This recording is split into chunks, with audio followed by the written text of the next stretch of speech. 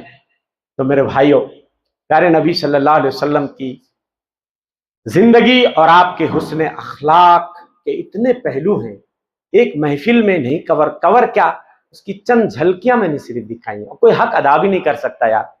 دنیا کا کتنا بڑا مقرر آپ پکڑ کے لے آؤ اور وہ کہے کہ میں نے پیارے نبی صلی اللہ علیہ وسلم کی سیرت یا آپ کے اخلاق کو بیان کر کے حق ادا کر دیا. ارے بھائی, حق ادا تو دور کی بات ہے, ہم اس زبان سے, اس گنہگار زبان سے کیا بیان کر سکتے ہیں؟ ہم نے ٹوٹے پھوٹے لہجے میں جو کچھ بھی میسر ہوا ہم نے بیان کرنے کی کوشش کی. بس یہ ہے کہ اللہ قبول فرما لے اور اللہ تعالی ہم سب کے بھی اخلاق کو اللہ سنوار دے, سجا دے, اور معاشرے میں جو برائیاں پنپ رہی ہیں اللہ ان برائیوں کا خاتمہ کر دے. ہمارے اخلاق بہتر ہوں گے, معاشرہ پاکیزہ ہوگا, صاف ستھرا ہوگا, معاشرے سے دشمنی ختم ہوگی, عداوت ختم ہوگی, انتشار ختم ہوگا, خلفشار ختم ہوگا, لوگ ایک دوسرے کے بھائی بھائی ہو جائیں گے, ایک دوسرے کے دکھ درد کے ساتھی ہو جائیں گے, ایک دوسرے کے معاون مددگار ہمدرد و غمگسار ہو جائیں گے. ہمارے بچوں کا اخلاق سدھر جائے گا, جہاں جائیں گے لوگ ان کی مثالیں دیں گے, لوگ ان کو سراخوں پہ بٹھائیں گے, ان کی تعریفیں کریں گے اور ان کا مستقبل بھی تابناک ہوگا. اس لیے کہ یہ حسن اخلاق یہ بہت قیمتی جوہر ہے, یہ بڑا زندگی کا سرمایہ ہے. تو ضرورت ہے کہ یہ سب کو اپنانے کی چیز ہے. بڑے ہیں, بوڑھے ہیں, عورتیں ہیں, مرد ہیں, بچے ہیں, سارے لوگوں کو چاہیے کہ ہم اپنے اخلاق کو اور اللہ سے دعا بھی کرتے رہیں کہ اللہ, آپ آئینہ دیکھتے تھے نا تو دعا کرتے تھے, اللہم کما احسنت خلقی فحسن خلقی, اللہ جیسے شکل اچھی بنائی ہے نا, اللہ ہمارے اخلاق کو بھی اچھا بنا دے. تو دعا مانگیں اللہ سے کہ اللہ ہمارے اخلاق کو سجا دے. دعا بھی مانگنی چاہیے. اور اگر ہمارے اندر کوئی کمی محسوس ہو رہی ہے تو ہم اس کو بنانے سنوارنے کی کوشش کریں, اس کمی کو دور کرنے کی. تو اس پہ محنت کرنے سے بھی اخلاق جو ہے نا وہ سدھرے گا اور ہمارا سلوک اچھا ہوگا، ہمارا رویہ، ہمارا برتاؤ اچھا ہوگا۔ اللہ سے دعا ہے کہ اللہ جن بھائیوں نے جن کی محنتوں سے یہ پروگرام منعقد ہوا، اللہ تعالیٰ سب کی کاوشوں کو قبول فرمائے، ہماری نیتوں میں اخلاص پیدا فرمائے، اور ایسے ہی یہ سلسلہ رواں دواں رہے، اور ایسے ہی آپ اس طرح کی نورانی اور ایمانی محفلوں میں تشریف لایا کریں، اس سے ایمان بڑھتا ہے اور اللہ کی یاد تازہ ہوتی ہے۔ اللہ تعالیٰ سب کو توفیق بخش، آمین و توفیق اللہ باللہ، صلی اللہ علیہ محمد۔ السلام علیکم ورحمۃ اللہ وبرکاتہ۔ جزاکم اللہ خیر و احسن الجزا، بارک اللہ فیکم۔ معزز حاضرین، آپ حسن اخلاق، سیرت رسول صلی اللہ علیہ وسلم کی روشنی میں، قرآن و حدیث کے دلائل کی روشنی میں سن رہے تھے، اور شیخ محترم بہت ہی اہم اور قیمتی واقعات آپ لوگوں کی خدمت میں پیش کر رہے تھے۔ دل تو چاہ رہا تھا کہ اور سنا جائے، لیکن وقت کی بھی قلت ہے، اسی لیے شیخ محترم بھی ختم کر دیے ہیں۔ حسن اخلاق، ان تمام چیزوں کو سن کر کے نبی علیہ الصلوۃ والسلام کی سیرت میں مجھ کو اور آپ کو اپنے اخلاق کو پیارے حبیب صلی اللہ علیہ وسلم کے اخلاق کے سانچے میں ڈالنے کی ضرورت ہے۔ جن کے اخلاق کی بات کافر کرے وہ پیارے حبیب صلی اللہ علیہ وسلم ہے، جن کے اخلاق کے چرچے کافروں کی زبان پر ہو وہ پیارے حبیب صلی اللہ علیہ وسلم ہے، جن کے بارے میں قرآن کہتا ہے اِنَّكَ لَعَلَىٰ خُلُقٍ عَظِيمٍ۔ پیارے حبیب صلی اللہ علیہ وسلم اخلاق کے اعلیٰ معیار پر فائز تھے، اور جس کے جسم اطہر پر سنگ کی بارش برسائی گئی، جیسا کہ آپ نے سنا، وہ کون ہے؟ پیارے حبیب صلی اللہ علیہ وسلم ہے۔ جب طائف کے لیے پیارے حبیب صلی اللہ علیہ وسلم دعوت توحید دینے کے لیے گئے، لوگوں کو لا الہ الا اللہ کی طرف بلایا، تو لوگوں نے آپ کی دعوت کو قبول نہیں کیا، خوب مارا، اتنا مارا کہ آپ زمین پر گر گئے، لہو لہان ہو گئے، آپ بے ہوش ہو گئے۔ فرشتوں نے کہا کہ اے پیارے حبیب صلی اللہ علیہ وسلم، آپ کہہ دو کہ ان لوگوں کو ہم پہاڑوں کے درمیان پیس دیں گے۔ لیکن یہ پیارے حبیب صلی اللہ علیہ وسلم کے اخلاق تھے کہ پیارے حبیب صلی اللہ علیہ وسلم نے کہا کہ اللہ تعالیٰ ان کی نسلوں میں ایسے لوگ پیدا کرے گا جن سے کلمہ توحید لا الہ الا اللہ گونجے گی، اور آج الحمدللہ ساری دنیا ان کی دعوت سے گونج رہی ہے۔ کلمہ توحید لا الہ الا اللہ کی پکار ساری دنیا میں پھیل رہی ہے۔ تو یہ پیارے حبیب صلی اللہ علیہ وسلم کے اخلاق تھے۔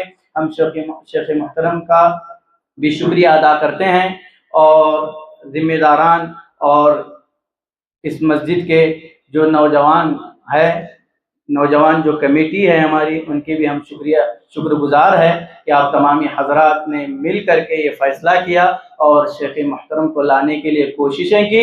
جیسا کہ شیخ محترم کی زبان سے آپ نے سنا کہ یہ سلسلہ چلتا رہے، تو اللہ کے فضل و کرم سے ہم اس سلسلے کو بند نہیں کریں گے، آگے تک لے کر کے جائیں گے۔ پیسوں کا نہ سوچو کہ پیسہ کتنا خرچ ہوگا، کہاں جائے گا، راہ حق میں خرچ کرنا بھی بڑی بات ہے۔ پیارے حبیب صلی اللہ علیہ وسلم کے پاس دو لوگ آئے، ایک نے شکایت کی کہ اللہ کے رسول صلی اللہ علیہ وسلم، میرا بھائی کچھ کرتا نہیں ہے، میں ہی اس پر خرچ کرتا رہتا ہوں۔